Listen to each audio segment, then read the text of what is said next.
All right, folks, welcome back to episode 19, the Ginge Ball Pod. Almost 2 decades of pods, Yeah. except that it hasn't even been 1 year. Beck, we had a week 3 slate of games with some wild special teams moments and some crazy upsets that I'm not stoked to talk about, but we will have to. How are you doing, brother? Good. I've just been shaking my ass for some coin the last week or so. So, excited to talk some ball, instead of shaking some ass for some coin. But I'll get back to that. Let's pod for some coin right now. Let's go. Pod for some coin. Never a dull moment.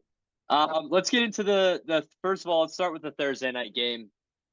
We had Mike McDaniel on the piping hot seat going up against the Buffalo Bills in Orchard Park. They kind of played well and were in Yeah. this game. It's like what I told you, it might be sneaky weird, and that's Yeah, exactly how it was. It was sneaky weird. But like all, yeah, all their drives are every time they move the ball, it's uninspiring. It seems like they have to exert 120% to get 5 yards. Yeah. I mean, that's what that game was. It was the Dolphins fighting for their lives to get 5 yards on screen passes and the first read. So, yeah. Just A Chain getting pelted in the flat. Ollie Gordon, I thought was pretty good in this. He could be a nice little power back for them. But yeah, it was kind of a weird game because it felt like the Bills couldn't really get going for a little while there. I mean, Josh Allen still played well, and it felt like if they needed to score, they could. But it did genuinely feel like the Dolphins were in that game. And there was like a brief moment in the fourth quarter where I was like, there's no way Miami wins this." And all of a sudden, Mike McDaniel looks like a genius again. Did he buy himself, do you think, a few weeks with this, or what do you think the status is with him? not with this game particularly. I think their upcoming schedule is where he's Yeah, bought himself time with. They have a chance to reel off some wins against some pretty terrible opponents the next couple of weeks. But it's not like this game did anything special for him. I know Tyreek comes out and speaks highly of him. That one quote, it's pretty right. funny. But I mean, After everything again, else, he's an offensive mastermind, and this offense looks stale still. yeah. Um, it's no, nothing really changed. The defense performed a little bit better, but I think the Bills were running on 20% the whole game. It didn't seem like they like if they had to go get a score, like you said, they would have done it. And Right. I thought Kincaid looked good for them, but I mean, the first drive for the Dolphins to get field position at the 50 is a 10-play 50-yard drive. They try to establish the run a little bit. It looks decent. And then from there, I mean, that drive before half is like a 19-play 76-yard drive. It's 4 yards here, 4 yards Yeah, there. tough watch. But I mean, every time they're running this cheetah motion, they're having a guy who's designated to be in the flat, at least one, like sometimes two, and then they got one read for two, and if he's not there, then he's checking it down. That's all this offense is. And then that last pick, I mean, that's been the story of the season, or at least the last two games, to missing the read. If you want to say, I saw some people go back and forth say that Waddle needs to get inside leverage there to hold the Bernard, the Yeah, linebacker who picked it off. You can go back and forth on that, but at the end of the day, it's Tua not realizing the coverage look from he doesn't look at the safeties. I watched extensive video breaking this down, and all of his picks the last 3 years he doesn't check the coverage look from the safeties pre-snap when they swing down a safety when they show a too high look, and he's got killed in this cover three buzz look all his career in Miami, and it bit him again. yeah. I saw the little back and forth with. Did you see the back and forth with Kurt Yeah, Warner yeah, and and Isaiah, Emmanuel Hostetler? Isaiah, I saw it with Isaiah McKenzie too, Oh former yeah, Bills wide receiver. Yeah. yeah. They were getting at it on Twitter a little bit. Warner was backing up to for everything you just said. But yeah, it does feel like it's a pick you've just seen a million times in the Tua experience. And it's also just the moment. It's like it's when he throws the pick and like how you feel after it. It's just like you know he's going to, sort of falter when the moment gets big. And I mean, it's tough because I actually thought he was like in control for the most part during that game. I mean, was he doing anything that popped off the screen? No. He's throwing, as you said, timing routes. He's kind of forcing it to A Chain when he's not open. Yeah, but he made the big mistake and they paid for it. You're not going to beat the Bills unless you do something that they haven't been able to do all season. The run game was solid again for A Chain, but like it wasn't entirely explosive, I didn't think. And Yeah, yeah, I mean, they have to have Gordon more involved, I think, yeah, in the the overall running game. They really only use some short yardage, but I think he's got to be like this should be a split backfield in my opinion, and use A Chain as the receiving back. Like I think Gordon's got considerable talent that they need if they want to establish a run like they do. But I mean, they're a big outside zone team, so I get why A Chain's getting more looks right now. But between the tackles, I think Gordon's the guy you gotta give the nod to. yeah. Going I think forward. he's going to get more reps going forward. They also, I mean, you said it. Their schedule coming up is very tantalizing for them getting some wins on the record here. They have Jets, Panthers, Chargers, Browns, Falcons. So like most of those are coin flips. You got three out Honestly, of the next four you should win. Like yeah, even the Falcons, dude. I mean, we'll get to that, but I'm not really convinced in them. There's winnable games here, so we're gonna see. I mean, it's it's wild to say we're gonna see with a team that's 0-3 and has been like kind of the laughing stock of the NFL so far to this point in the season. But I mean, they still have a chance to put themselves right back in it. If they go out and put up a stinker on Monday night against the Jets, it's just I yeah, don't no, see how. it'll be wraps then. Yeah, I don't see how But anybody involved in this operation continues if that's the case. yeah, I mean, But it's not like the last two games they got embarrassed though, so I think he's bought himself time with like the optics of how they haven't got completely shellacked like they did against the Colts week one. So yeah, I mean, it's got to start now, but there's a chance. There's a chance that they can, right the ship at least and be a mid team yeah, in terms of record at the end of this. which is so crazy, man. Like and this is the thing that I also wanted to point out about like this season so far, just like how fast things change.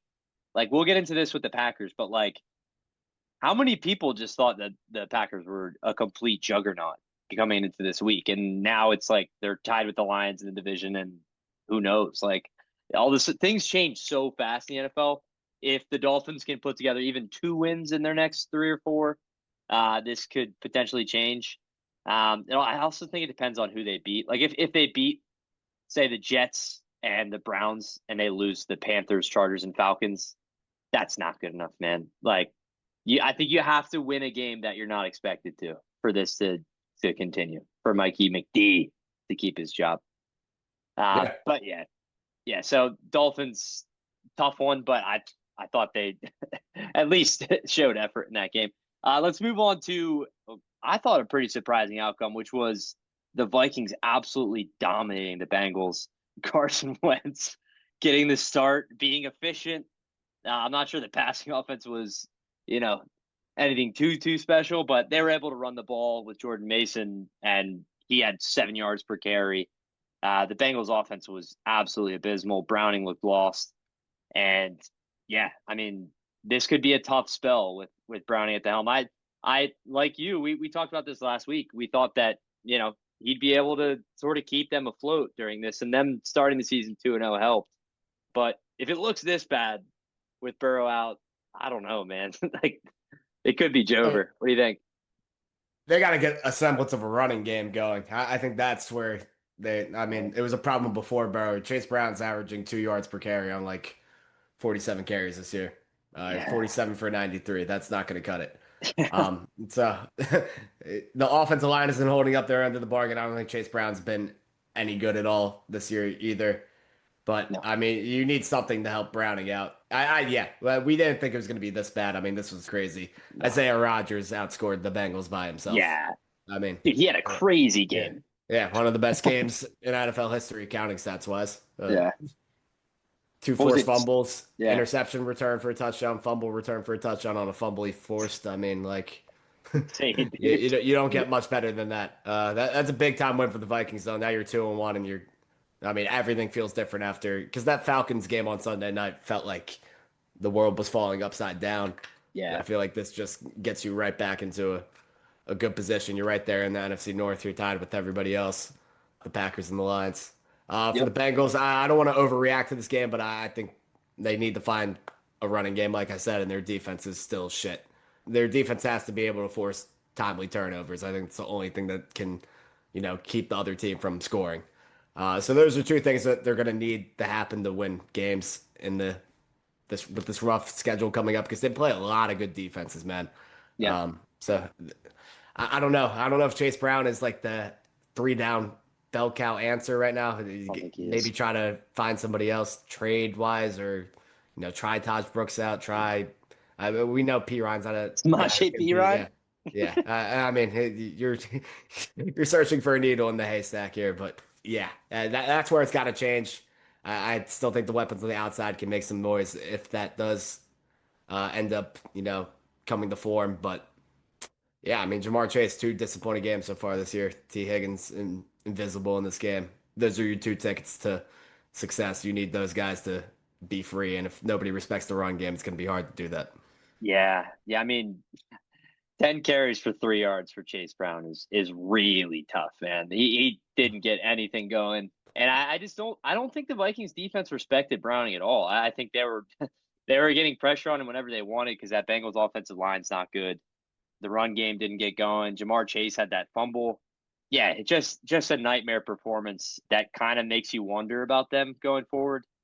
On the Viking side, they're I think they're just like gonna be in the thick of this playoff hunt, no matter what the quarterback situation is. I just think that like O'Connell, I mean, I don't even know. I'm running out of things to say about what he can do with an offense with like anyone under the gun. But yeah, I thought Wentz was solid. He knows what his role is with the Vikings. He's gonna have Addison back too, starting next week.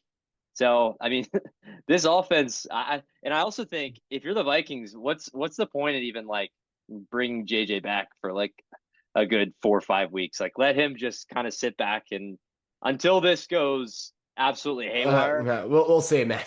We'll see. Give I it mean, some it's time. gonna get bad. Yeah, I'm sure there'll be bad Wentz games. Don't get me wrong, yeah. but I mean, dude, that game against the Falcons, especially now that we saw what the Panthers were able to do against that Falcons defense. I don't know, man. It's like, is JJ giving you that much more? It's 2 games into his career. I just want to Yeah, I want to pump the brakes a little bit on it. And I've seen Wentz with extended time. His last time with Washington, it looked decent enough in the first game, and then the wheels fell off the next three or yeah, four that he played. So let's pump the brakes a little bit. I know O'Connell's a genius, but Wentz is gonna Wentz at some point. yeah. No, I don't disagree with that. I'm just like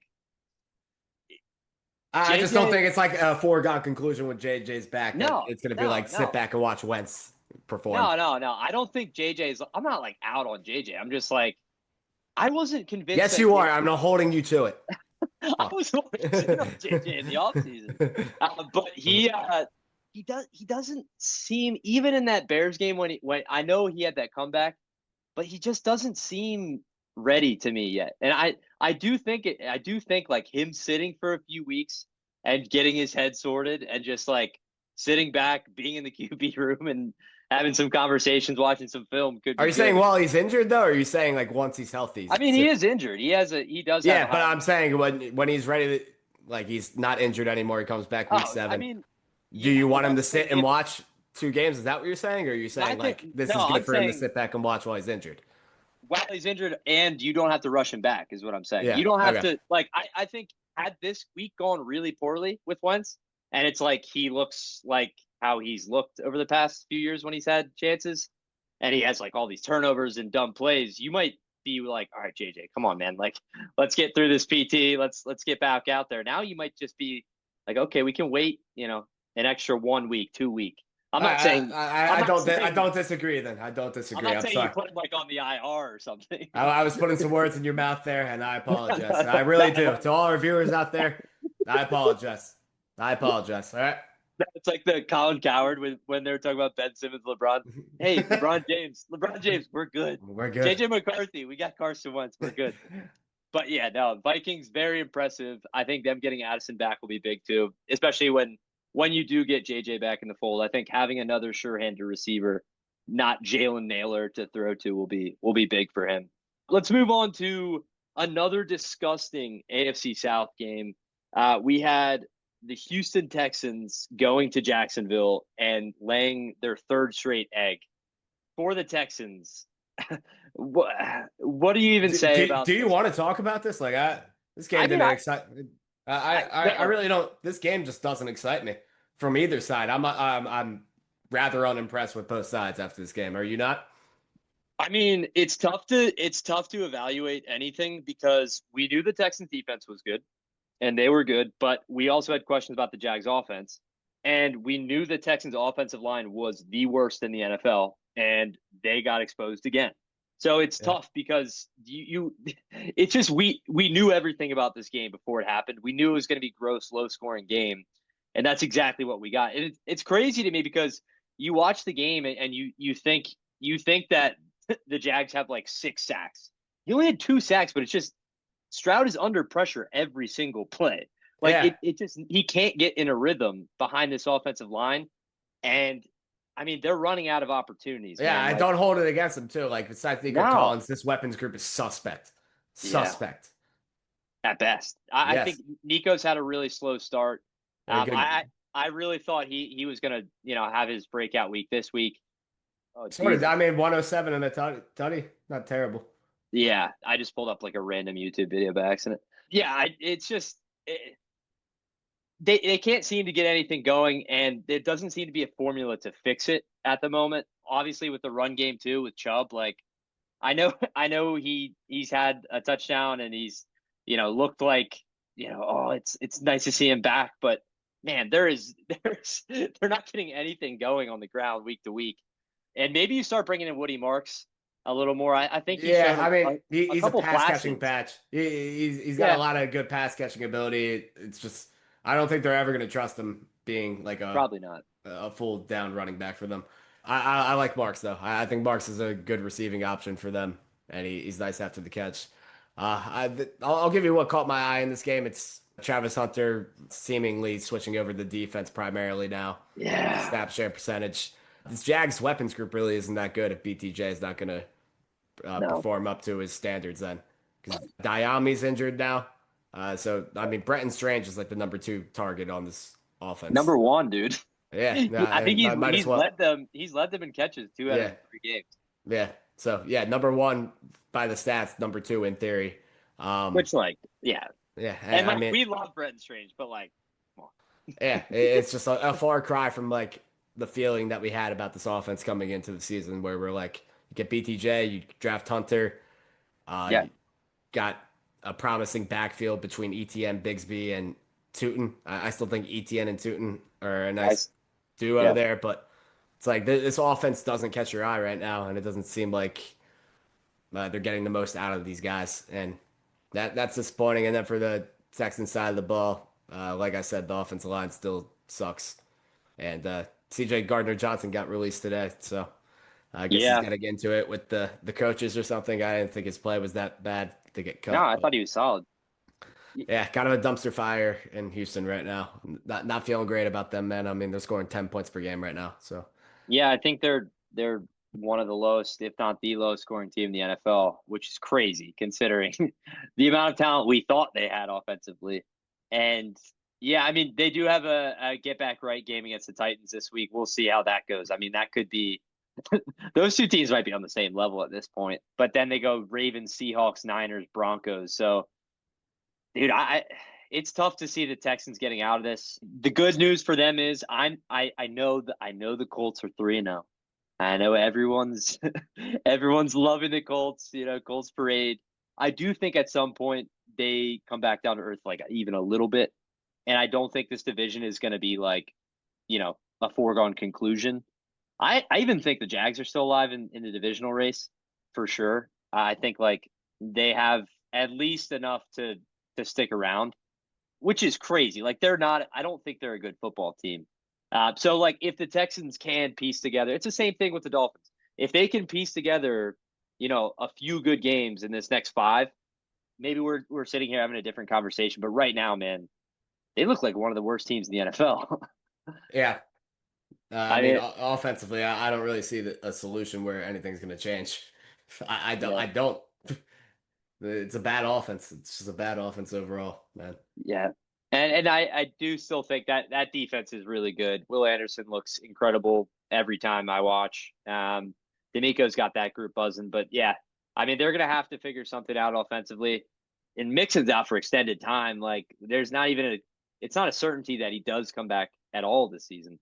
So yeah, they might need reinforcements too. We talked about, I forget who you said The should the go out and get a Bengal the running back. Bengals the Yeah, the Bengals. Bengals. This could be a team that might need to make some reinforcements too, mid-season because I'm not sure.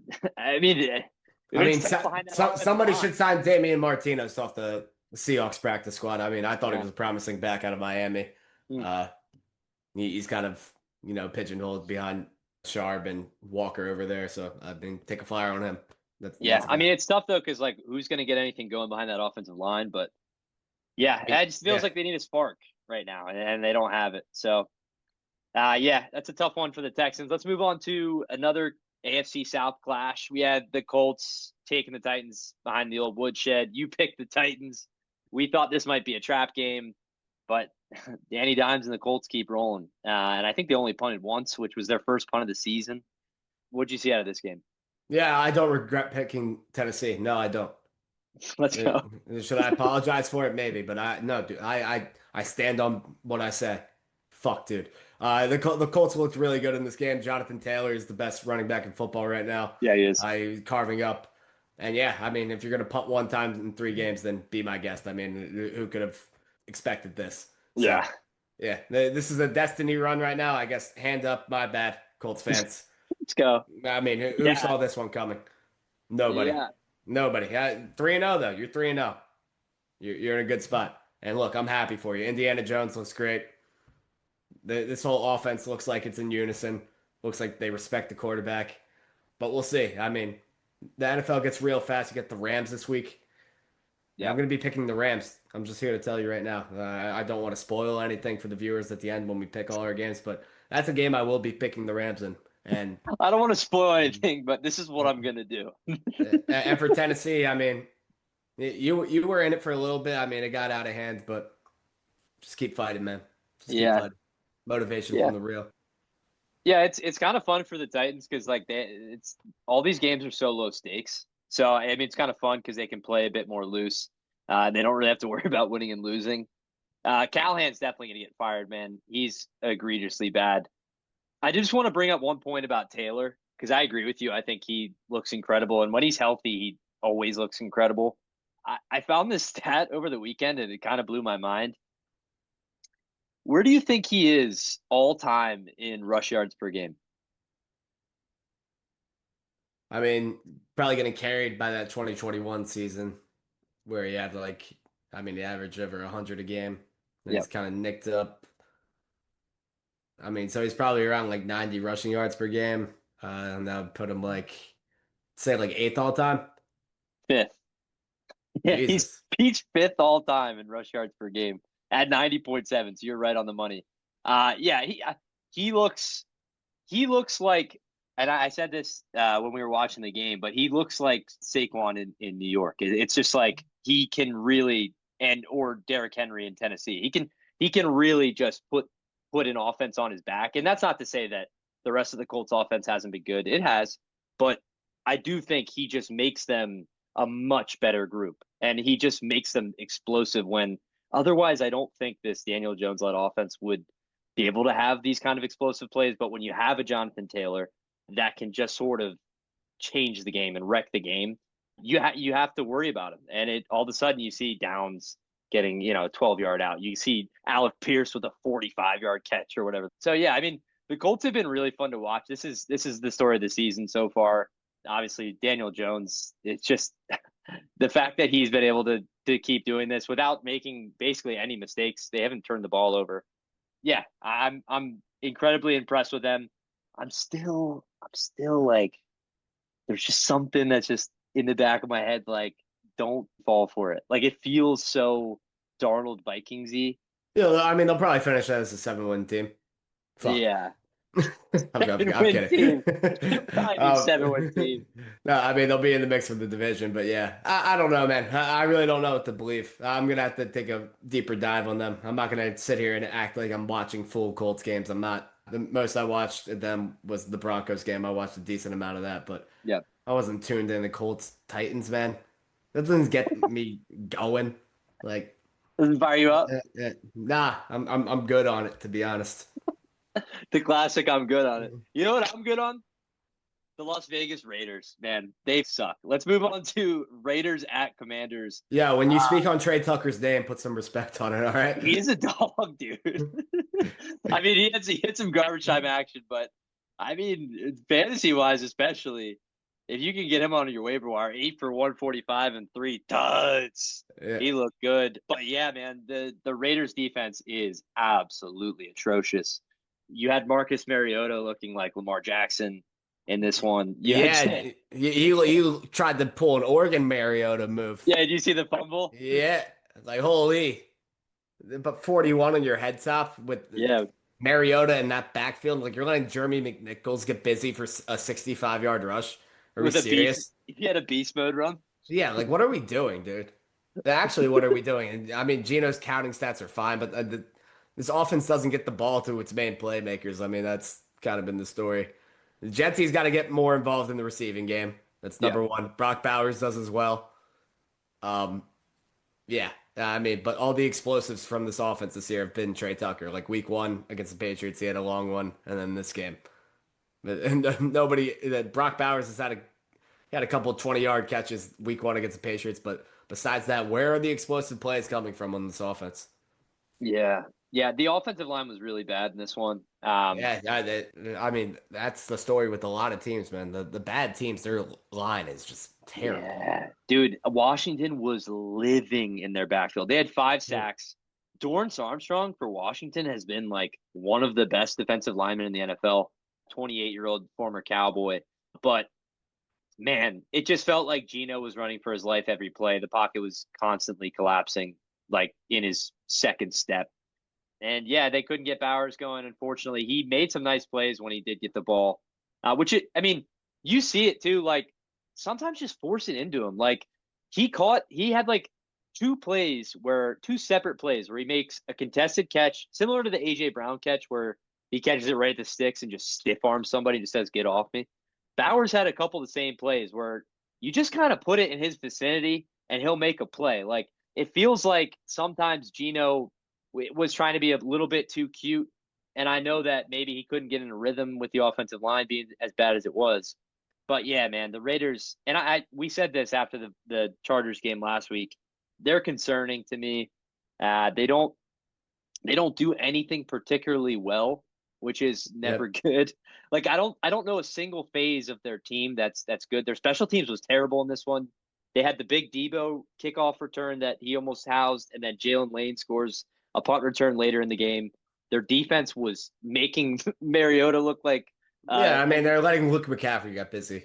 yeah, like and the offense was bad too. So this team doesn't do anything well. I don't feel confident picking them against anyone in the NFL right now, which sucks because they have a ton of talent on the offense. Yeah, I Uh, mean, when is the salary going to go off on Chip Kelly? I mean, the utilization yeah, is the yeah, problem right now. You got to get your playmakers the ball in opportunities where they have space to make plays. I mean, the way Genty's been used so far and deployed, I'm not happy with it. He was one of the best receiving backs in college. I think people tend to forget that. Besides, like his last year where he goes crazy on the ground, the year before that, he's the best receiving back in college. Like, yeah, and I think with the way this team's constructed right now, that's how you have to get him the ball. I don't think that should be like rocket science. yeah, absolutely. Yeah, it's frustrating to watch. I agree with you on the pass game thing. I don't think he had a single reception in this one, and I mean obviously it's tough for him to get anything going in the run game when there's not getting much push, and he still, I mean, for a few plays every game, he still looks like just incredible. I mean, I saw a stat that 101% of his yards are after contact this year. Yeah, yeah. I mean, 101%. that's insane, dude. Holy shit. Yeah, yeah. So I mean, they need to get him going if they want to salvage anything from this season. I'm already pretty out on them as a wild card team. unfortunately. I loved them as like a frisky 7 seed Yeah, you before don't the need to year. play it on the fence anymore. I mean, Yeah, that shit's out the window. I'm sorry. yeah. I had obviously there were question marks coming in about the defense, but it looks even worse than I think we feared. Which is kind of wild for a Pete Carroll team, but yeah, it's tough. And you're right on the Chip Kelly part of this too. Like he's got to be better, and the NFL just might not be for him, honestly. Like at this point, I don't know how many chances you give him, but yeah, yeah, tough one. Let's move on to got to be the game of the week, man. Rams at Eagles. This was incredible. This was cinema. The Rams obviously jump out and just jump all over the Eagles in the first half. The Birds can't get anything going. The play calling looks terrible. There's, some Brian Johnson murmurs about Kevin Patullo, which there still may be. And the defense can't stop the Rams offense. Kyron looked good in the first half. The passing game looked good. Stafford looked very comfortable. And then in the second half, they just flipped the switch and the Eagles come roaring back. And obviously that finish with the Jordan Davis return was insane. I texted you when it happened, but what did we see in this one? Yeah, I mean, exactly why I picked the Rams coming into this game with the play calling on the offense.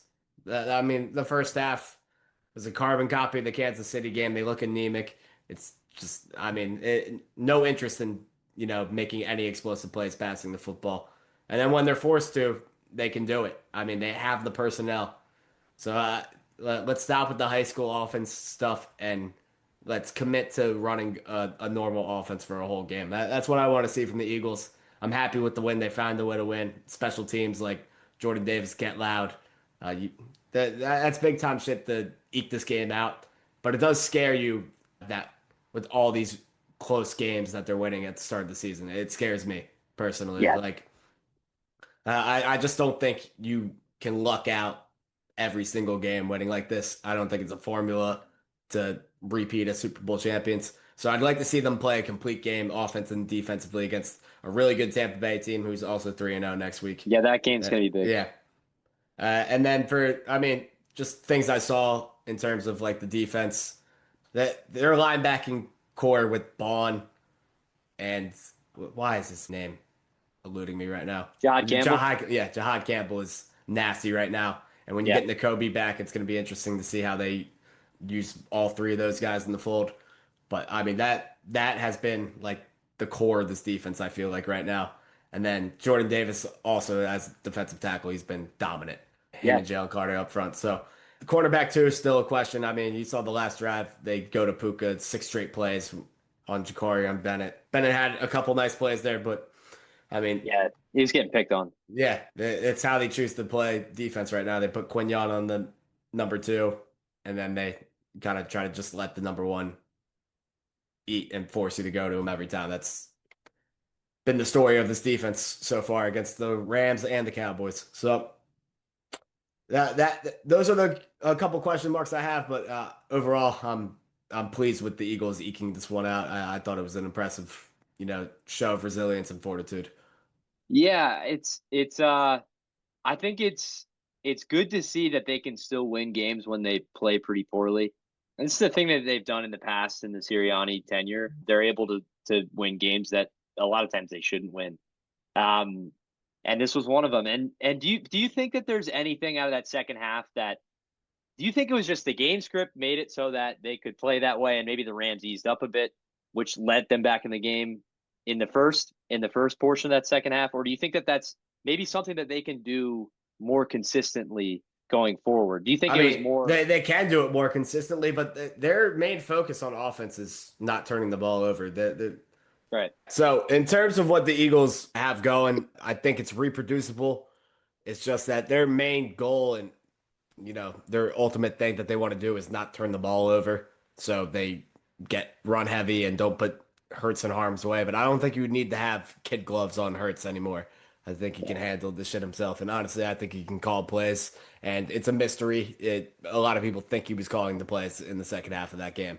And that's when the offense actually looked like it was a functioning offense. So, I'm not sure exactly how it's going to play out. I think we'll see a number of games this year where they do try to just run the ball down the other team's throat and run the Yeah. clock out. But I don't think that's the best way to go about this. I think just try to be a normal football team at the end of the day.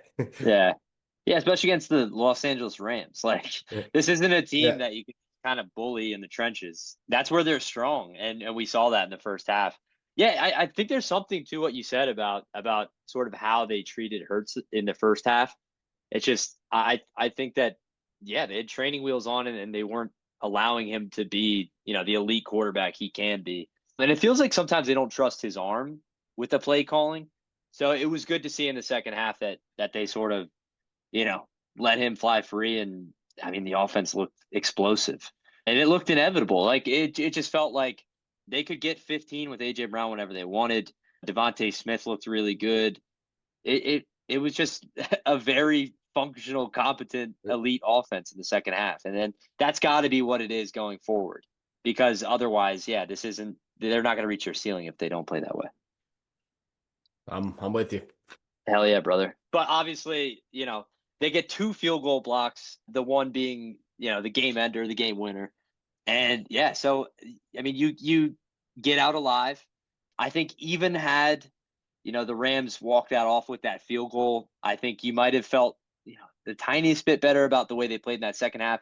But to get that win is massive against a team you're going to be content. I wouldn't be surprised if this is another division round game or even the NFC chip this season. These are two of the elite NFC teams. So, and on the Rams side, I do just want to say I feel like we spent the whole time talking about the Eagles.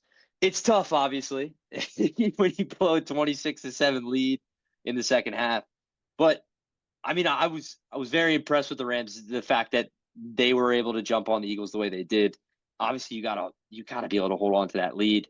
But I still think they're part of the cream of the crop in the NFL, and I wouldn't be surprised if they're still right up there in the top two or three seeds in the NFC. Yeah, I mean, when I look at the rest of their division, they're fine to me. We'll get to Yeah, a game in that division later that I was thoroughly unimpressed by, but yeah, no.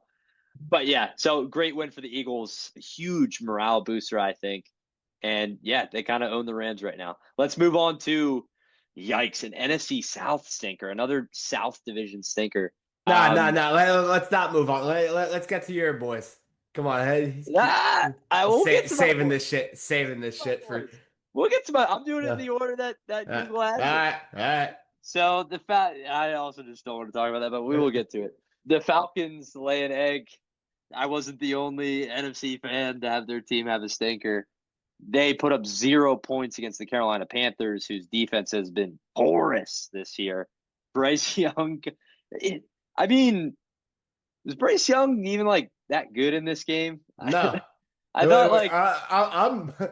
I mean, personally, I'm just gonna choose to like ignore this game and say like that everything went wrong and everybody had the coronavirus for the Falcons. Like that's my.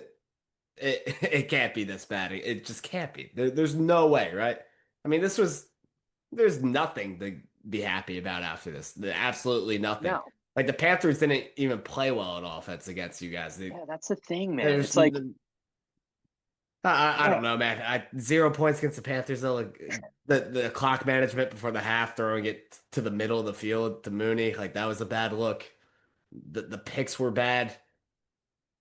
dude, the Like kicker, even yeah, Romo, he was terrible yeah. I too. mean, like, bro, I'm just gonna say this was like one of those weird division games. The Panthers kind of have their number, like over the years for some reason. Yeah. But yeah, they got this game. I'm flushing this one. I am. Where?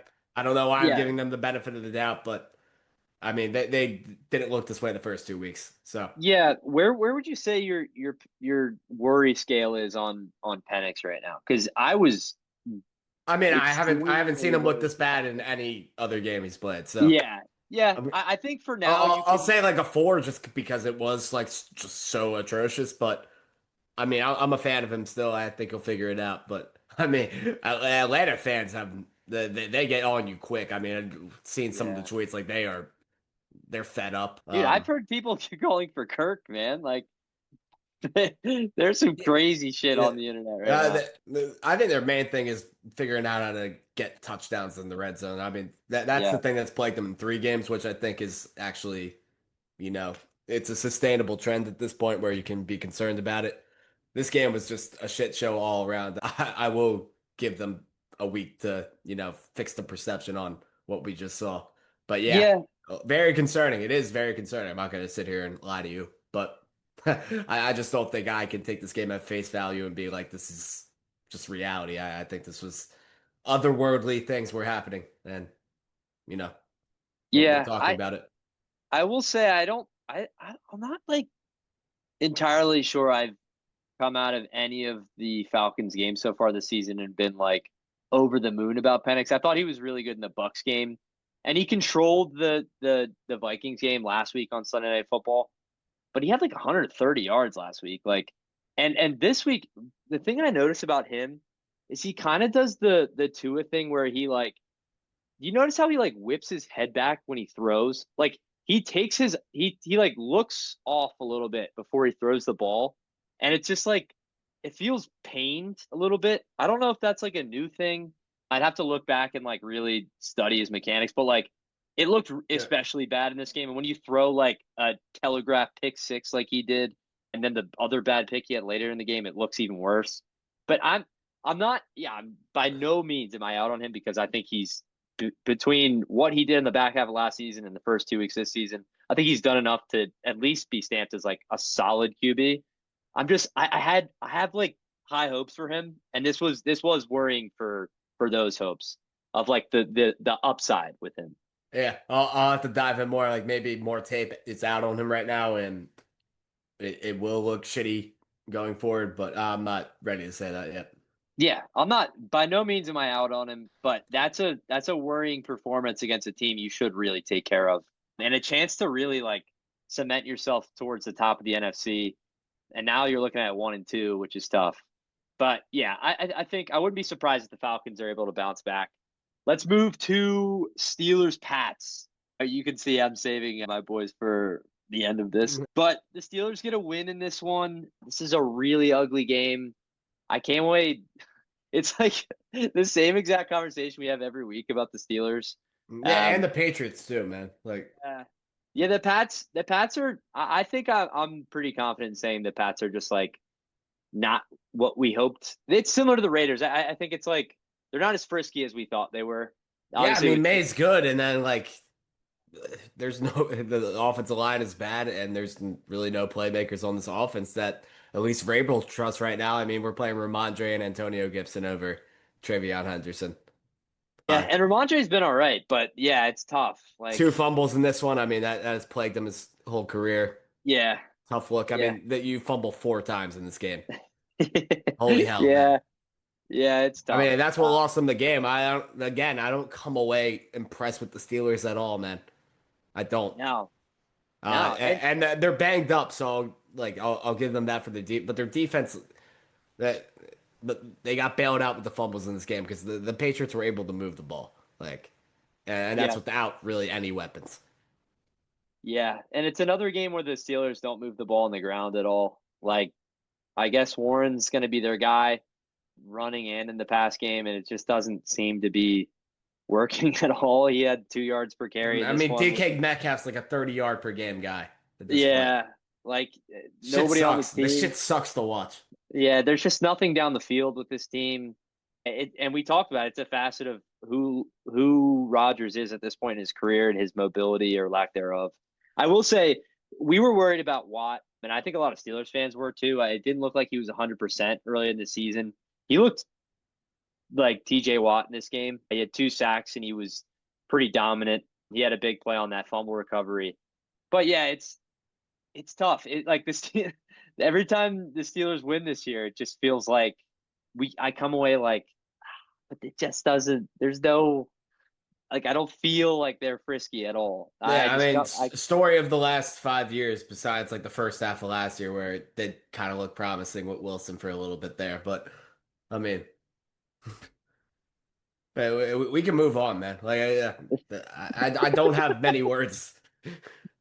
Yeah. The other thing is I liked again May had another nice performance and he's been fun to watch this year. But yeah, I don't think there's much else from that Steelers Pats game. Pretty gross one. Packers Browns. Yes. I Yes. yeah, I put my I didn't want to like revisit this at all. I Eviscerate Jordan Love. This is unacceptable.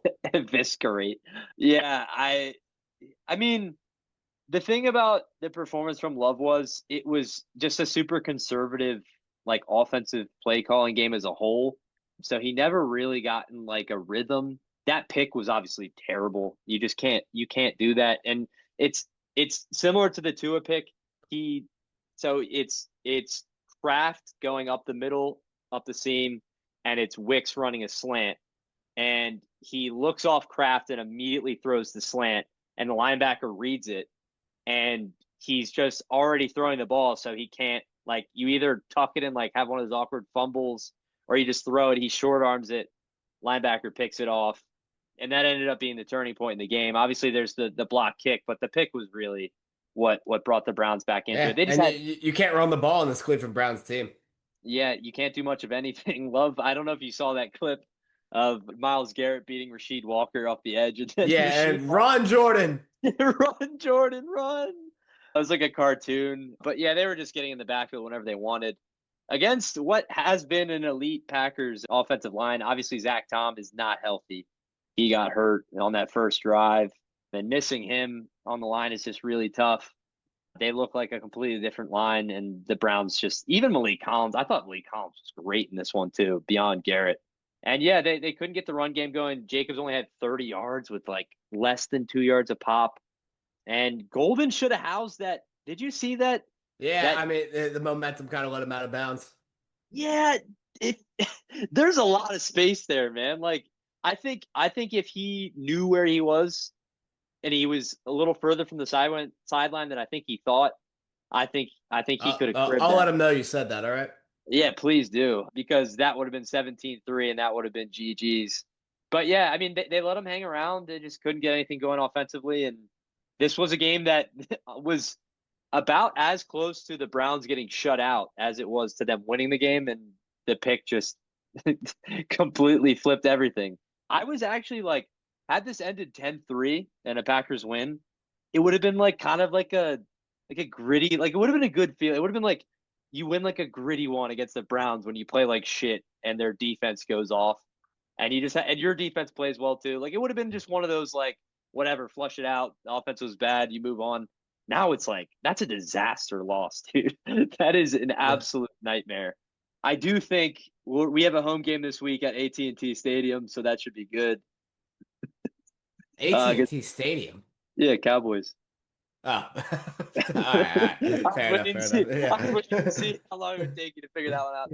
But no, yeah, I mean, there are some games coming up on our schedule that I think will, you know, we have some chances to get the vibes back up. And the Browns are a team we talked about it before the season. They just win games they shouldn't. And this is me coping right now, but this is what I need to tell myself. So fuck off. Hey, I'm a believer in the Browns defense. Just I can't believe Colton Schmitz or whatever his name gammed you from Yeah, 55. That is Alex funny Schmidt. stuff. Yeah, Yeah, that was crazy. 55. yeah, pretty That was the impressive other stuff. thing, dude.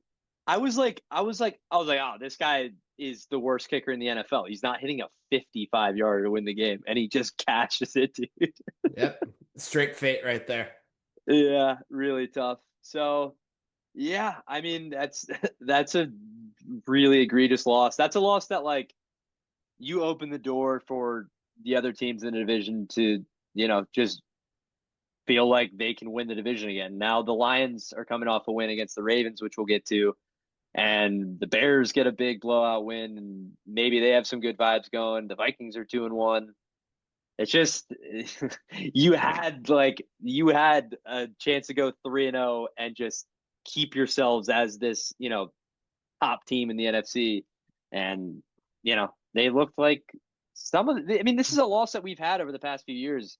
We lost that game to Tommy DeVito and the Giants a couple years back. I think they overlook shitty teams and especially shitty teams with good defenses. I think those are troubling matchups for the Packers. And I saw somebody say that the Packers are the inverse of the Ravens because the Ravens have like a high variance defense and a just juggernaut I'm not offense. even sure I'd say that right now about the Ravens. We'll get to it. Yeah, we'll get Yeah, to it. yeah. And then the Packers have now what seems like a juggernaut defense and a high variance offense, which, against great defensive teams that can make your offense look terrible, it's tough. So yeah, it's an awful loss. I'm not going to sugarcoat it. I put myself through watching the extended highlights again today a couple times just so I could try to see some things and and like cope a little bit. But yeah, I mean, it's just a loss you can't have.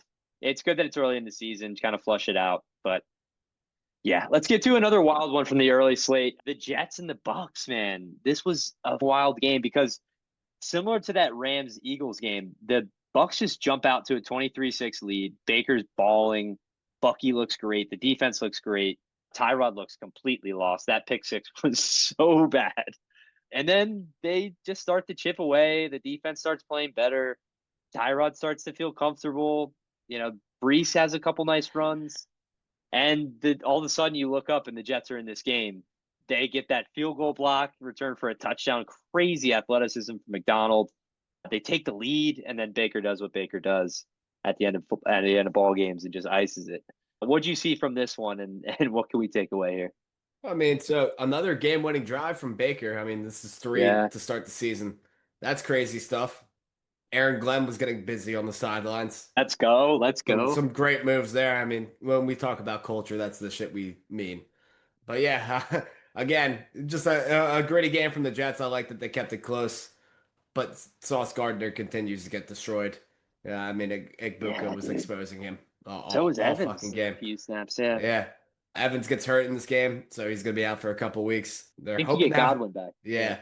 So Godwin kind of like Evans and like Buka fits more, at least in my head. Godwin, we'll see, but I think Buka's gonna end up playing like the Evans role with Godwin back. Could see a little bit more of K. Dotton these next couple of weeks. For the Jets, though, I mean, it's Tyrod Taylor. He kept you in the game, I guess. I thought he It, was actually all right. But I mean, the it, pick was it, really bad.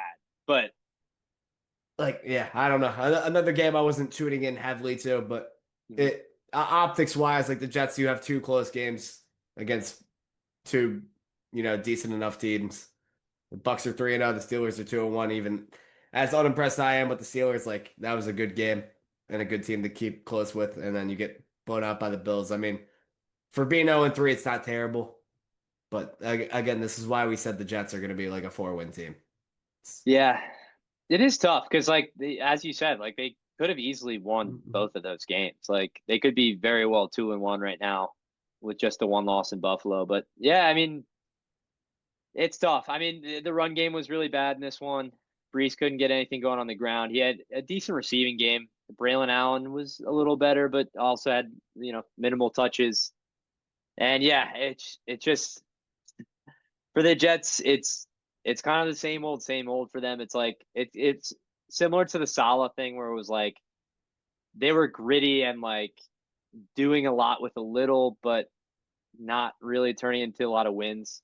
So, I mean, it's tough, but like I think if you ask the Jets fan, they've probably had like some fun these first 3 weeks, even though they're 0-3. I don't know what their tolerance for pain is anymore. They might just be numb. But yeah, I mean it's another good gritty win for the Bucks where they almost shit the bed and then Baker takes care of it in the end. Egbuka was incredible. I can't speak highly enough about him. I think he's a special talent. He had two, sports center kind of catches. Yeah, I mean that And one yeah, on the sideline was a catch that they didn't yeah, I call. thought that was a Yeah, catch. He controlled it yeah. and dragged the second foot, but yeah, that Eagles Bucks game is. We'll get to that in the Week 4 preview, but that's going to be cinema, dude. In Tampa, Eagles getting a chance to get the boogeyman off their back. But yeah, Bucks go out to 3-0 start. They look like head and shoulders above the rest of the NFC South. Yeah, not much else to say. Jets are struggling. Let's move on to Broncos Chargers. I thought the Broncos battled in this one. I thought honestly Dobbins was really good. And the Chargers defense is for real, man. And that's been my biggest takeaway from their first 3 weeks. I just think, and maybe that gives them, a sturdier base than they've had these past few seasons, where it just kind of feels like teams can get them. But I mean, this Chargers team, it does feel different. Do you think this is actually a Yes, more of a contender level Chargers yes, team than in the past? yes. Okay. Well, absolutely. They're the team. After week 2, I said it. They're the team I'm most impressed with, and especially after this game, because just the way that second half started, it felt like, I mean, they end the half giving up the big play to Sutton. So 10-7 at the Yep. half. Then they have that fumble on the kickoff. And it seemed like a game that they were going to give away. And Yep. down 20-13. And just the nuts on Herbert on that last drive to tie it up. The touchdown to Keenan Allen. Like, that was That a was big time play. ridiculous. Like, he was getting pressured all day. The offensive line, like, the question marks with that finally popped up. But I mean, he fought through it. I thought shout out to Najee Harris. I'm sorry, like that injury sucked, and Yeah. it was like a Yeah, he disgusting went down with injury. an Yeah, Achilles. I feel terrible about that. But Hampton finally got some work in the receiving game, and that made him look 10 times more dynamic. And I think that's Yep. how they got to get him more involved too. It's similar to Genty, but he's gonna have to be the bell cow, and he seems suited for that.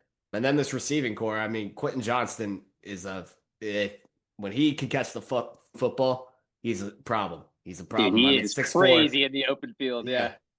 And I mean, that big time catch they threw it up around the 5 Yeah. yard line. Like, that was big time. The 37-yard catch to start the game where he bounces off two guys.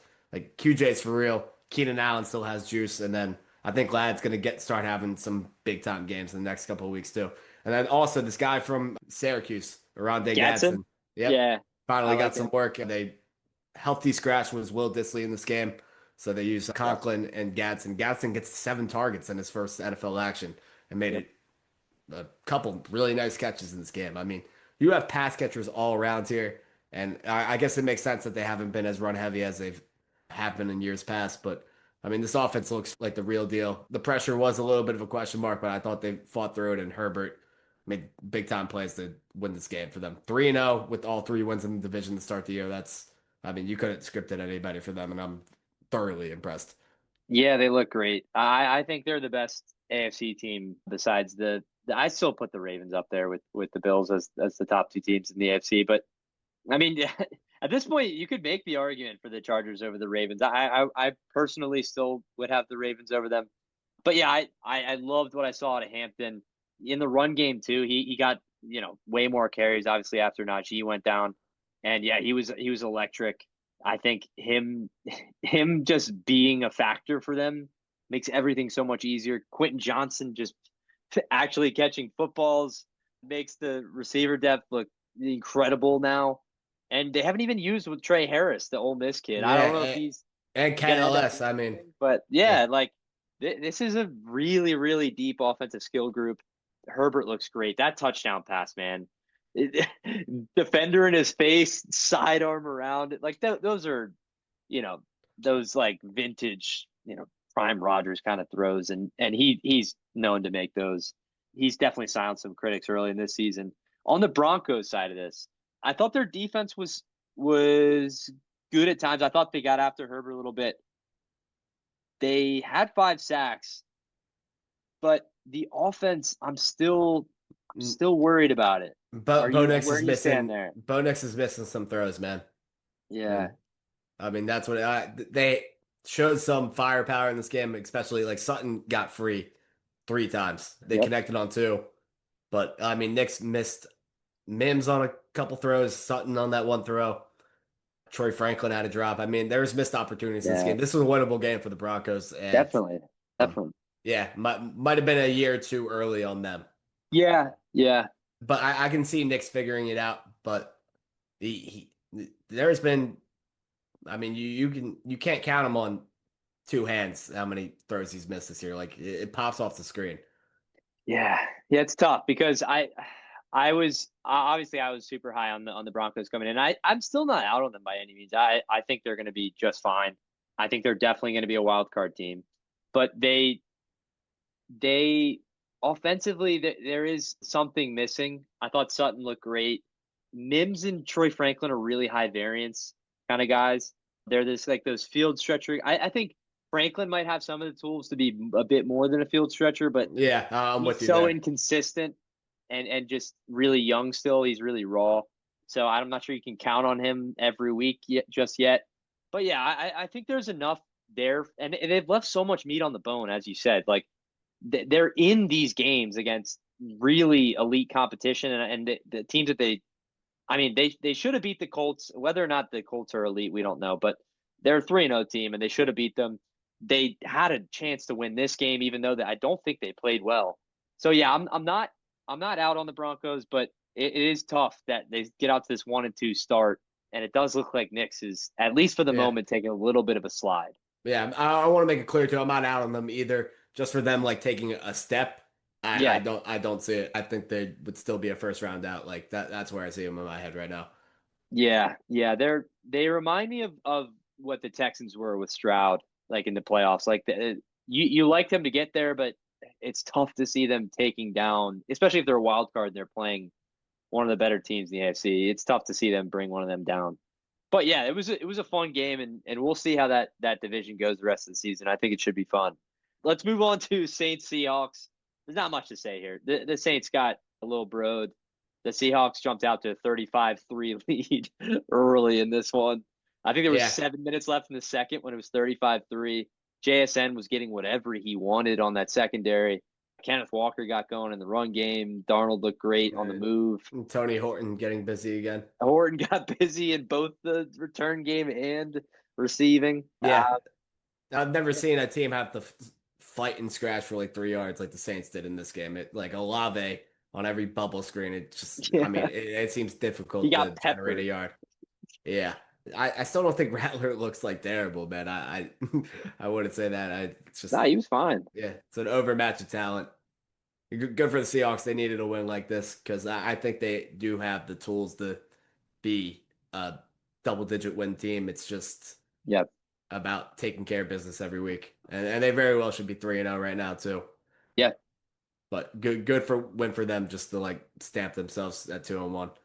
Yeah. I mean, they're firmly in this NFC West race. I like them as a wild card team, and I think this offensive operation specifically, I think that defense is stamped. I think they're going to be a top at least 7. I'd say top 5 defense in the NFL. I think that offense is just going to keep growing as the season goes on. We've seen Cup sort of, you know, he's looked better than I think we thought he was going to be.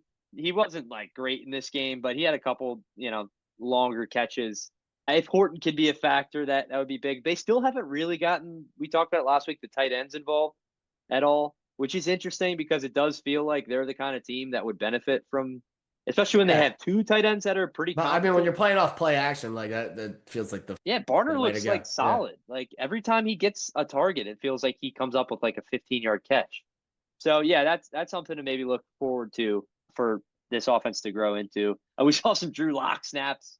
Yeah, I mean this was a blowout. I was pleasantly surprised with the Seahawks. I thought this might be a game where they have like a greasy like teens scoring game and the Saints hang around. So this was a good performance, and it definitely cements them as at least a wild card contender and maybe even a division contender in the NFC West. Let's move on to the Bears and the Cowboys. Really tough day for Dallas. CD obviously goes down early in this one, has a goose egg, and looks like he's going to miss some time. And Caleb Williams looked really good, and Roma Dunze looked really good again. That Cowboys defense obviously is really bad, but if you're a Bears fan, you have to be feeling good after this one. What do you think about this game? Yeah, like for Dallas, this defense is so bad, and that's the backbreaking thing for them because I like how their offense philosophy has looked the first 3 weeks. Like they want to Yeah, play through the run, and Javante Williams looks great.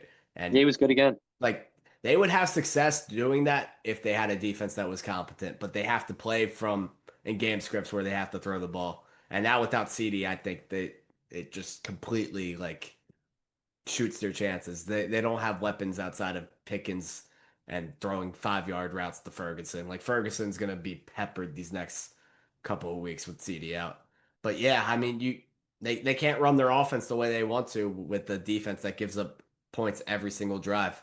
And Yeah, I mean for the Bears, what impressed me that they did, I mean they got the run game going a lot in this game with I mean inferior running backs in Swift and Malongai or however you say his name. I mean, they yeah, ran the ball like 11 straight times and they were able to get first down after first down. They really didn't pass the ball in the second half. That's what impressed me the most with the Bears. I'm not sure if that's sustainable for them against better defenses, yeah. like being able to run the ball like that. But I mean, that's how a Ben Johnson team wants to play. I just think they don't have the backs to do it, but maybe I'm wrong on that. Yeah. But yeah, Yeah. I mean, they looked highly explosive. I can't have a takeaway on them against the Cowboys. I'm not impressed by that against the Cowboys defense. Yeah. The Cowboys secondary is absolutely terrible. They got no pressure on Caleb either.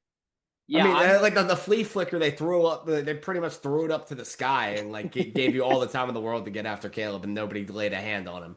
yeah. The I highest flea mean, flicker I've ever seen. yeah, it's tough for that defense right now. I On the Bears side, I'm not really sold by that run game at all. I don't really love what I've seen from Swift. I think he's been all right. He had 33 rush yards, like on 2.5 per carry.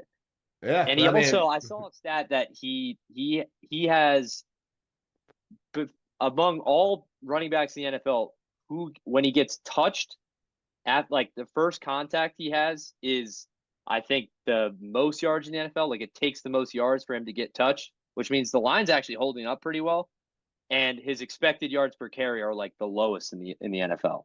So he's doing the least with the most, basically. The Bears' run protection has actually been pretty good, and they haven't really been able to do much with it. So I wouldn't count on that. But the pass game the last few weeks looks pretty explosive. And Rome is rounding into like a legit, like he's legit, dude. I've been really impressed with him. yeah, just Um, got to get the drops a little bit in check. But yeah, yeah, I mean, he's the real deal. I mean, that's why I picked him in every underdog draft, have him in both my fantasy leagues. Like, I was a believer. yeah. And I I was. also, yeah, I was. You were singing his praises in the offseason. I thought Dak was pretty good in this, honestly, dude. Like I know the Same, picks. man. The receiver I mean, the sold him. one pick was, yeah, the one pick he got sold, and the other one, not great. But I mean, it's a fourth down that you got like yeah, it's whatever. You're you down have to take a 17. chance. So I thought Dak was solid in this game. It's just as you said, if the defense can't stop anything, then there's not much you can do. They obviously are facing another really good defense next week, but a guy who I think wants to kill their quarterback. So we'll see how that goes. But yeah, I think it's a reassuring win. I know last week I proclaimed that the Bears were, one of the three worst teams in the NFL. That's obviously not true. But yeah, they it's a big win for them and for Ben Johnson, his first win in Chicago. Let's move on to the game that you mentioned earlier. Let's Pretty not disappointing. honestly. We have to touch. There's a few things I do want to touch on from this, but Cardinals at Niners, obviously an absolute grease fest. Both offense looked pretty bad. I do just want to say James Conner goes down for Arizona. Yeah, prayers up. Really sad. Obviously, he's a guy who's been super reliable for them. Great guy, been through a lot, and it's just tough to see that. Another worrying performance from Kyler and Honestly, Marv I sit here today and feel bad for him. I do. for Kyler. Yeah. Yeah, he does have to run around a lot. And get sold by like Yeah, Marv's guy. I Marv. mean, that's bad. I know. I was gonna get to Marv. It's unacceptable. At I the took end of the day, yeah, I took Marv first in my rookie draft 2 years ago, and I think he can turn it not around looking. too. But like, I do man, too. just I thought Kyler made some throws in this game that could win the game, but like again, Yeah, there's boneheaded shit like the just like the almost safety that was bad. I, yeah. I, It just feels so difficult, dude. It's just like this should not be that hard. Like there's yeah, so many skilled players on this offense, and I know yeah. Connor goes down, and it It's a gets a little chore to harder when you watch, and can't. without Connor, it's gonna be bad, dude. Yeah, when they can't establish the run. This is going to be a team that you're not going to want to put on your multi-view every week. Like they're going to be a tough watch. Like this is a game also that they should have won, man. Like you're playing Mac Completely. Jones, You're playing and a like hobbled Mac Jones. yeah, like No, Mac the Jones thing on that you, one leg. yeah, the thing you said about the handoff, wow, was that? Apparent, yeah, Yes, with the injury, oh my God, dude, dude. I'm telling he you, fell over. He's the slowest NFL player I've ever seen, man. Like it's actually crazy. Like Yeah, because running backs are like freaks with their speed, and he's so slow. It's just so obvious. But I yeah, mean, I walked away kind of feeling happy for him after yeah, the shot of him on the sideline, like the emotion. yeah. The Niners gunning out 3-0 with the squad right now is like it's not even That's impressive, Shanahan but ball. like good for them. Like I can't say the last 2 weeks have been impressive, but No, and it's also like it's I know the Saints aren't a tough game, but I mean you beat the Seahawks and the Cardinals in your division, the one of which without your starting quarterback, your starting tight end, they're so Jawan hobbled. Jennings didn't play. Bosa tore his ACL, so he's out for the season. Yeah, I don't know if I'm in on the Niners even when Purdy comes back, just because I do think that Bosa loss is going to be huge. Juan looks like he's going to be in and out of the lineup like a lot this season. Like he was back and he had a lingering injury and then he was back and now he's out again. Kind of a weird thing.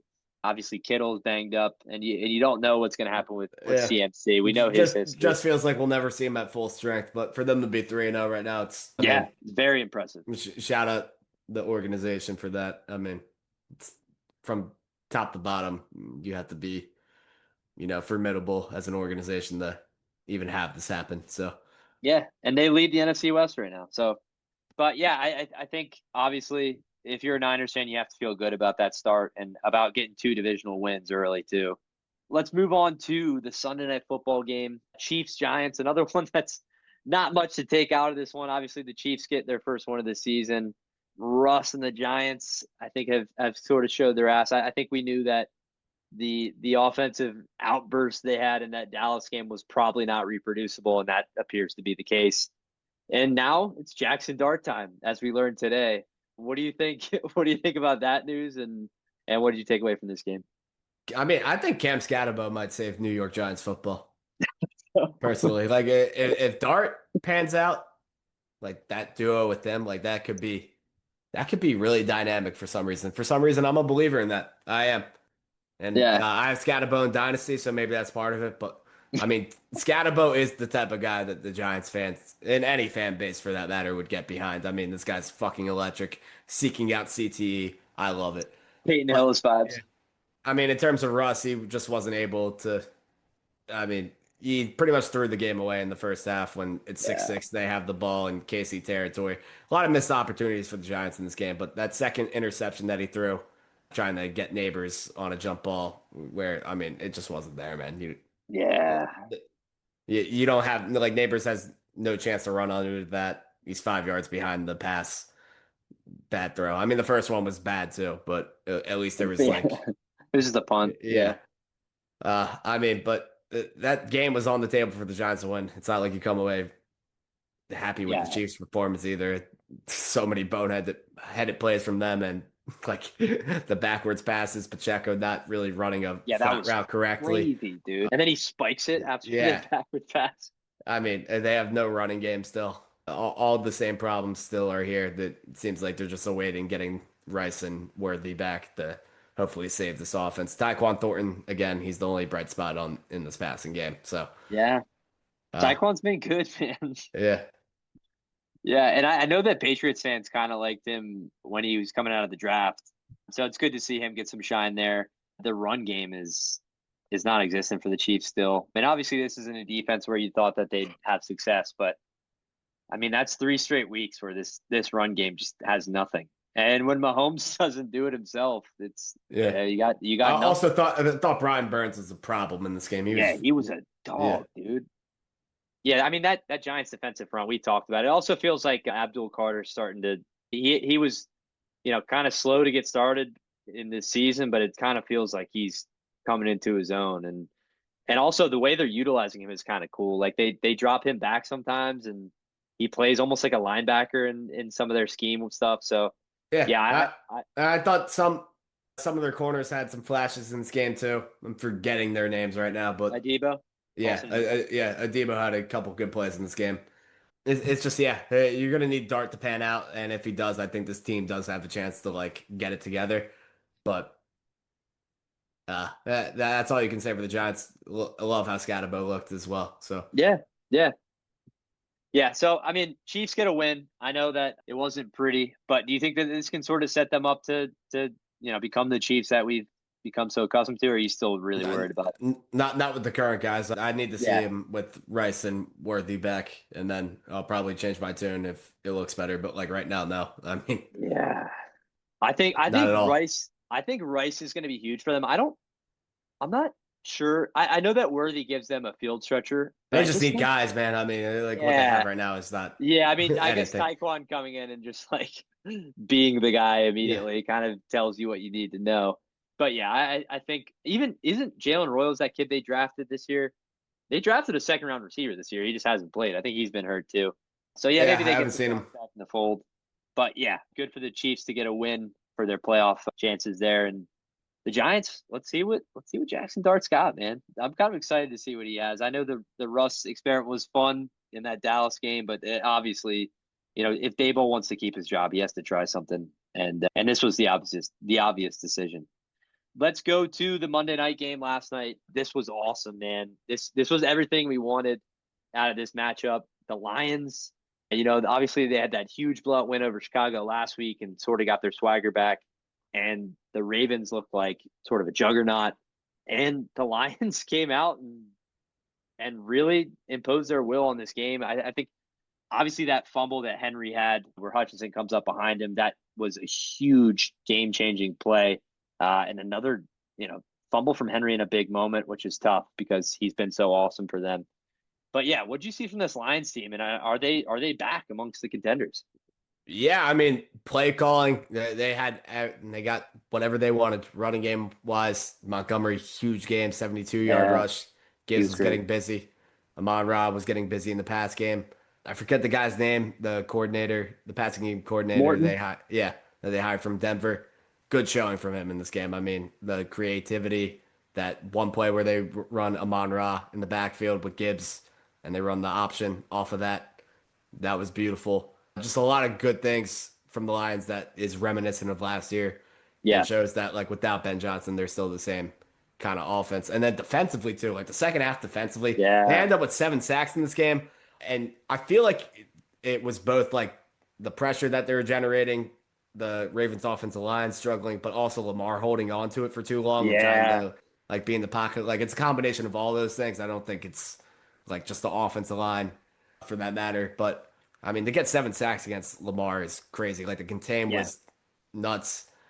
Blanking on another guy's name who had 2 sacks for the Lions, but he was a huge factor in the game. It wasn't Tyleek. It was Muhammad. yeah, Muhammad. I mean, Yeah, his contain was crazy. Like Lamar couldn't get loose off of him. yeah, And yeah, I mean, I feel terrible for Henry with another fumble. I mean, you could see he was distraught about it. But yeah, I think the Lions on both sides of the ball got their swagger back. Like that yeah, was man. a very impressive win. It's the first time Lamar's lost to an NFC team besides the Giants and Daniel Jones back in the 4 seasons ago. So I mean, this is only his second loss against the NFC. But coordinator wise, like it was a show out game for both of those guys. Yeah, for Um, sure. and I think the Lions, I feel much better about now than I did 2 weeks ago. Yeah, I think this was a coming out party for Kelvin Shepard just as much as Joey Yeah, Morton. I mean, that defense in that second half was awesome. I think Hutch looks back. I think the first 2 weeks, I know he had a sack last week against Chicago, but he didn't. I don't think he was generating the pass rush that we've come accustomed to watching from him. And this week he was a game wrecker again, and it does feel like he's back, which is huge for them. It absolutely changes what they can do, the plays they can call, and they were aggressive, man. Like getting after Lamar Jackson's difficult, and they got 7 sacks, dude. Like yeah. I can't believe that. That's insane. And also And the Ravens defense needs the like a yeah, dude. help wanted. Yeah, Just bad, dude. Terrible. It's been bad. yeah. I mean, even like I know and we talked about this after last week too, but like the Browns were like kind of moving the ball in that first half against the Ravens. Like they weren't really like stopping them per se. In the second half, obviously they did, and they had the picks. But I mean, between the Bills game and this game against two teams that are contenders, it's not a good sign for that defense, which we thought was going to be a juggernaut defense. Yeah, and I know it kind of took a while for them to get going last year defensively too. Like, but they Hmm. didn't struggle to this extent in the first half. Like, this is terrible. Yeah, Saw a couple of clips of Roquan like looking lost out there. I mean, for yeah, the amount of like name talent you have on this defense, it shouldn't be this bad. Like, nah, I'm pretty concerned. Like, I know you were talking about how you had them over the Chargers. Still, yeah. I am more in the realm where I'm feeling like the Let's Chargers go. are the second best team right now in the Let's AFC. go. I think it's completely fair. I might be in the minority on that, but yeah, I think a big concern with that Baltimore defense is that secondary, man. I don't think Humphreys looked the same. Obviously, Jair looked bad Healthy when he played scratch. Yeah. and is now out. Yeah, so you can't count on him. And yeah, I mean, I think Awuzie's hurt still too. He was in there last night. He had a big hit on Okay, yeah. Gibbs. Yeah, but TJ Tampa had a couple plays, but like, I don't know if you're counting on TJ Tampa. So yeah, I mean, it's Wiggins was great. I will say Wiggins was good, but yeah, I mean, it felt like the Lions were able to get the matchups they wanted. Amon Ra obviously was able to get his, and the run defense was putrid. Montgomery, it did feel like Montgomery was the better matchup for this game. Obviously, going between the tackles versus Gibbs more like bouncing it outside. So yeah, I mean it's a bit worrying for the Ravens, but I still think I love how explosive this offense can be, and I do think this defense will get better. And if you're a Lions fan, man, guys are back. Like I think they're right back in the mix. I think they flushed out that Week 1 loss at Lambeau, and yeah, man. I mean, it feels like the Lions from last year again. Yeah, and incredible bounce back for them. Like this was the type of win they needed. Like I'm all the way bought back in on them. Yeah, absolutely. I thought this was written in stone that they'd lose this game. So yeah, they have to be feeling good. Let's move on to our Week 4 pick'ems. Last week we had a little bit of a stinker on the show. You had 6 and I had 7 out of the 15, which is really pretty bad. A couple of bit picks in there, so you have to give us a little benefit of the doubt. But yeah, we didn't do so hot. There was obviously some upsets. Let's start with the Thursday night game: Seahawks at Cardinals. A little NFC West matchup. Who do you got in this one? I think I have it too. Seahawks. Yeah, yeah, I have the Seahawks too. I just think that the Cardinals, they do not impress me in I the run want to I game. want to be shocked either way here though. Like I've had 2 weeks Yeah, of Seahawks games where I haven't been mightily impressed. yeah, But it's just like the Cardinals, their offense is so bad right now yeah. that I can't I just Defense can't has been willingly pick them. defense has quietly been good. I know the first Yeah. 2 weeks they didn't really play anyone, but like the defense has been solid. So maybe it is like a gritty, low scoring game again, similar to that Niners Cardinals game. But yeah, I'm gonna go Seahawks too. Let's go to Ireland, where we have Vikings at Steelers. We have Carson Wentz and Aaron Rodgers in Dublin, lad. What do you got in this one? Give me the Vikings. I don't feel great about this pick, but give me the Vikings. Yeah, Carson Wentz, Ginger in Ireland. This just feels like a game the Steelers would win though. That's a, I'm going Pittsburgh to be honest. Yeah, yeah. If the Vikings weren't in your division, you would pick the Vikings. I know you too well. You think the bias is coming in too hot? Yeah, very. Yeah, I do. Can't you just see Rodgers like in the post game presser being like, "I'm gonna go get a Guinness or some shit." Like Yeah, yeah. No, they'll pick. give me the Steelers too. Actually, I mean, this is the Steelers starting off 3-1 and it being so unimpressive. Yeah, and then finishing 9-8. Yeah, it is tough because Addison's back from Minnesota. So I mean that Steelers defense has been teams have been able to get after them. And I would imagine that the Vikings run game will be able to get going in this one with Mason. But yeah, I'm gonna go Steelers. It just feels like Rodgers in Ireland for some reason. There's something there, man. Let's go Commanders at Falcons. Who do you got there? Give me the Falcons. Bounce back, Think, huh? yeah, they're gonna need it. I am doing this with the belief that Mariota I will was gonna be say. starting, but I still think I would take Falcons even if Daniels plays. But it Really? wouldn't be that emphatic. Yeah, I just think they need a bounce back win and they're at home. You Yeah. know, teams look weird on the road sometimes. So Yeah, I don't hate that. I'm gonna go commies, and I'm just gonna bank on the fact that Daniels might play for this one. I don't know if he will. I think Mariota buying them an extra week with that win probably might keep him out. But yeah, I'm a little worried about the Falcons, to be honest. I was really high on their defense coming into last week. I just thought what they put on tape was really good in the first 2 weeks, especially what they did against the really prolific Bucks team. I thought they were able to contain them for the most part, and then the Vikings they completely shut down. But I'm a little bit worried, and I think if it's Mariota, it's tough because it's like I don't know if he's going to be able to do that for 2 straight weeks. But I'm just gonna pray that Daniels plays and take Washington here. Let's go Chargers at Giants. Chargers obviously 3-0. Giants Jackson Dart debut. What do you got here? I'm taking the Chargers, but I'm not surprised either way on this game. I think it's gonna be close. I do. Yeah. Yeah, I think this could be like one where you're like you throw it into the parlay because you just think it's a lock, and then you're sweating because the Giants all of a sudden have made this a low scoring grind fest. Word to mother, this will be a good game, but Yeah. it's just like first start for Dart. I don't know if I can get there saying that they win. Against that, Yeah, yeah. but them being Giants at home, like I don't know. It's just it's in the realm of possibilities, and I'm thinking about it. Trust. Yeah, trust. Yeah, I have the Chargers too. I just think Dart against that Chargers defense that just looks really good right now. I don't think that's a good matchup. Throwing him right into the fire. So I'll take the Chargers too. Let's go Titans at Texans, a couple of 0-3 squads. What do you got here? Tie. Let's go. The Beck tie. Yeah, yeah. Give it the Texans.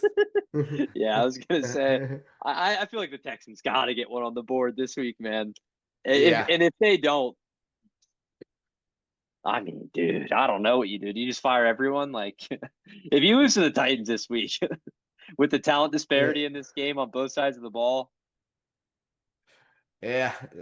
Yeah. I mean, I won't say I'd be shocked, but like, yeah.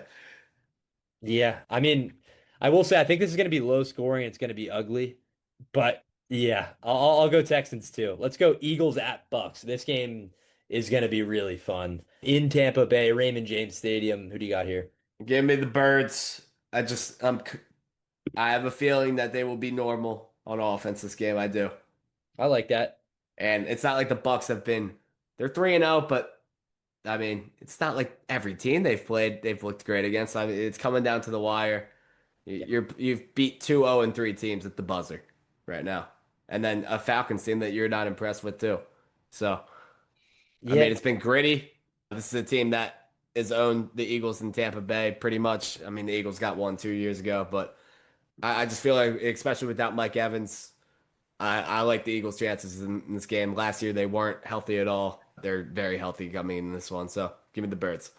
yeah, vibes a lot higher in Philly now. Yeah, Jets struggle with or Bucks struggle with the Jets last week. But man, it just does kind of feel like the Bucks have their number in Tampa. So I'm gonna go with the Bucks there. I just think I really love this Bucks team. I know they'll be without Mike Evans in this one, but I really like what I've seen from them. Let's go Panthers at Pats. What do you got here? I'm going to take the Pats. My thing with the Panthers is they badly need Jalen Coker back, and I don't think this offense, the passing game at least, can operate how it looked at the end of last year until they get him back. Like they need another guy Yeah. out of the slot. I think that helps out Bryce Young a lot, and we haven't seen a really Bryce Young performance like we saw at the end of last year since then. So give me the Pats. I feel better about May right now. I'm hoping Travion's a little more involved, and I'm not moved by the Panthers at all from the first three games. Yeah, I'm not moved by the Pats either. I think this Yeah, game I'm not. Yeah, no, can't say I am as well, but this give me the game home team. this game might be unwatchable. Like this this might be like 7-6. I'll go Panthers just because you went Pats. But man, I don't like either of these teams. I've been pretty disappointed in both. I know that the Panthers had a big win last week, but I think that's going to be an absolutely awful game. Let's go Saints at Bills. I don't know if there's much to be said here. Who do you got? I got the Saints. I'm just feeling like Spencer Rattlers do, and the Bills are gonna have a hiccup game here. I'm a believer in Spencer Rattler, and I will be until he never sees the football field again. Let's go. This bit, man. Are we gonna make it 17 weeks? 17 weeks? Yeah, yeah. As long as Rattler's out there, I'm picking the Saints. Let's go. Dude, I'm telling you, if they go 17, it's gonna be cinema on the Jim Bell TikTok account. Let's just leave it at that. We need a montage of me saying it every week. Let's go. I got the Saints in this one again at Buffalo. Browns at Lions. Obviously, the Browns coming off that win against Green Bay. Lions coming off the win. Who do you got here? Lions very easily too. I just think the combination of the Lions Yeah, like themselves again and the Browns gonna absolutely have a back down to earth game. It's just like, But like I do think like if the Browns defense continues to stifle the run like they are, like, and that's how the Lions want to, kind of get their game going, play off the run, that could be a little bit greasy. But I just think I'm going with the home team here again. Just I feel like the difference of being home and away for the oh, Browns is shown so far this year. So yeah, the dog pound's tough, man. yeah, First hand account, man. Hand up. I was wrong about it. Yeah, I have the Lions too. I think they're gonna blow them out. Let's go Jags at Niners. Will we see Purdy again? I don't know. yeah, I'm banking on the fact that we are, and even if we don't, I'm taking the Niners I was just gonna because. say, I think Matt can do it on one leg. Yeah, I mean, it's just crazy, man. Like this is if Mac's out there, this is a game the Jags should definitely win. And they're 2-1, and I have no confidence in I was them. gonna say, would you, if he is out there with one leg, are you confident that the Jags win that No, it's game? zero. I just believe that the Niners are so nicked up. Yeah. It's like it's got to come to a head at some point. But they may very well be 4-0 and be the most banged up team in the league, and that would be crazy. But like at this point, wouldn't be surprised.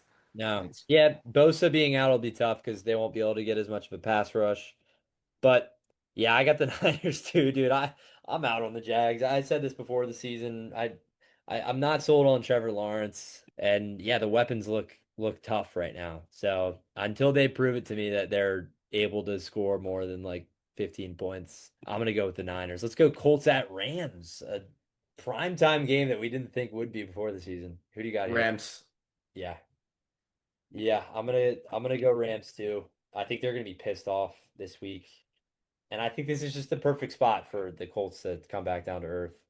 I if they do win this game though, we're gonna have some conversations. I mean, I've picked the Colts to lose every game, so Yeah. So I mean, if they win this game in LA, I mean, why aren't they a contender at that yeah. point?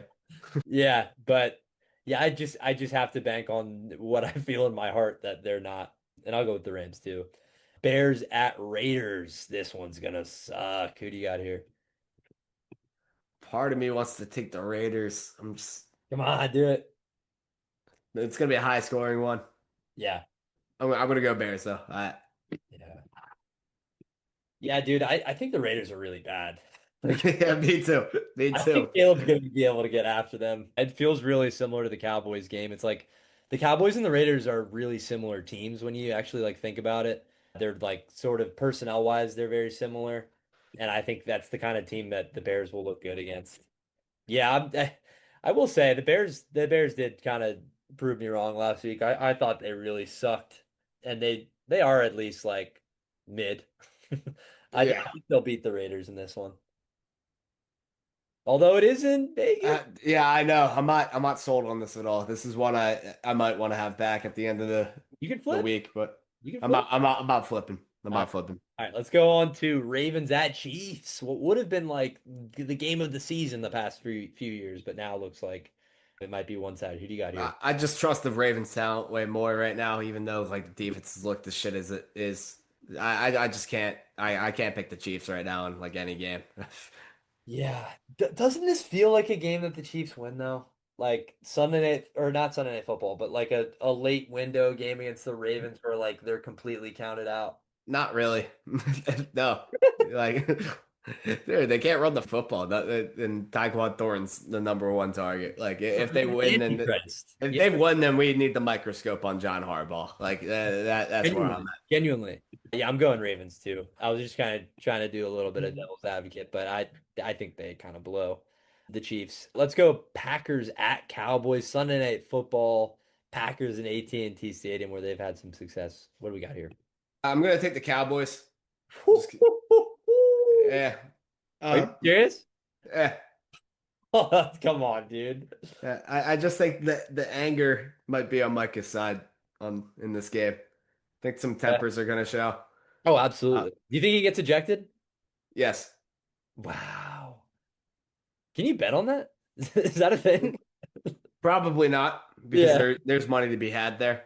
Yeah, there is. I don't know. I just think this is one of those weird games you can't really, have any explanation for. Mhm. And I think the Packers are going to reel off a ton of wins after this. I just think this They go like a little 2 game spell, like everybody overreacts, like whatever. But the Cowboys get a win that they feel good about when they shouldn't win. Like there's just a ton of weird things here. I have no reason to pick the Cowboys at all. Trust me. I think this is a greasy game for no reason. Yeah. I Taking it to have some fun, I think it would be funny personally. Yeah. Yeah. I mean, this is a game I like as a Packers fan that it wouldn't shock me if they lost. But it does feel like the matchup feels good. Obviously, Dallas is gonna be without CD. Pickens has looked really good, so he might be able to give the Packers defense a little bit of trouble. But the Cowboys, I know Javante's been solid. I'm not sure if they'll be able to run super effectively against the Packers. Yeah, I'm kind of relying on Jordan Love to throw this game away again. Yeah, I mean, which could happen. I mean, he did it last Yeah. week. Wow, that was genuine anger. Let's go. Yeah, I mean it could happen. Like he's done it. But yeah, I just think it's also a get back right game for the offense. You'd hope they look better against the Cowboys defense that can't stop anyone. Not even, I mean, if you can't get going against this Oh defense, my God, it's gonna be a great pod next week if the if Cowboys win they this game. lose, I might have to cancel the pod. Like I might have to cancel the whole thing, dude. Yeah, but I'm gonna take the Packers. Obviously, the stat I love to throw out is that they have more wins than the Cowboys at AT&T in the playoffs, and I just think that they've made that their second home. Let's go to Monday Night Football. We have a doubleheader, but not the weird ass 7 and 10 slot. It's I think 7:15 and 8:15 this time. The first of which is the grossest game you could possibly have. Jets at Dolphins. Who do you got here? Give me Miami, and if they lose this game, then all bets are off for them. Yeah, you pull the plug if they Yeah, if they lose this. yeah, I got Miami too, but couldn't you just see Tyrod going in there and winning that game? sure. Like, I'm not sure, but like, sure, yeah, it could yeah. happen. Oh, now I'm like second guessing myself. I'm gonna go Dolphins too, just because like I know we said last week that the stakes were high. The stakes are like as high as they can possibly be for everyone involved. Like they could completely like blow this operation up if they lose this game. You just have to win this game. And Dude, it might be a coin flip at this point. it kind of is I like don't know why I talked myself into like the Dolphins like taking advantage of the easy part of their schedule, but like I don't know, man. I I the I defense can't. is still bad. Yeah, whatever. I'm sticking with it, but yeah, Yeah. don't feel great about that one either. That might be one want to have back. Yeah, I mean, I would say I wouldn't be shocked. I'm just looking at the line right now. I want to see what the number is. They have the Dolphins as only a 2.5 point favorite, and the money line's like almost even. So Vegas isn't super confident in either. But yeah, I'm gonna just go with the Dolphins. I'm just gonna think that they are able to not be one of the worst teams in the NFL, and that they'll be able to figure at least one game out. Let's go to the second Monday night game, Bengals at Broncos. What do we got here? Just like a good get right opportunity for the Broncos, I think. I'll go Denver. Any chance that Jake Browning and the boys figure anything out or no? There is a chance because I could see the Broncos turning it over Mm, once or twice and keeping the Bengals in it. But that's going to be the formula for the Bengals when they need to force turnovers. this is very good. But yeah, I'm just not confident enough in the Bengals being able to run the ball right now, especially against a stifling defense like the Broncos. So give Yeah. me Denver, especially at home. Like I feel good about this pick, and I'm not going to second guess this one like the Dolphins.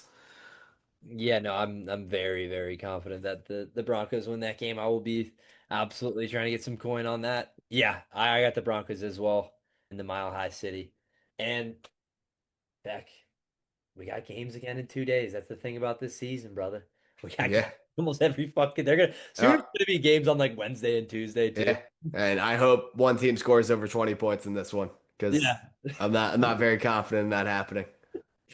Yeah. We need to get our picks back on track too. So we got to put our hands up too on this one. Yeah, and obviously, I mean, you can count the Saints one against me. I don't care. I believe in my pick.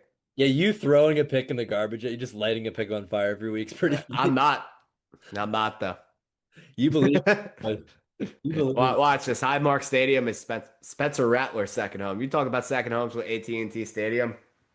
Plus my boy Rat. watch my boy Rat. All right, Beck. We'll see you next week, brother.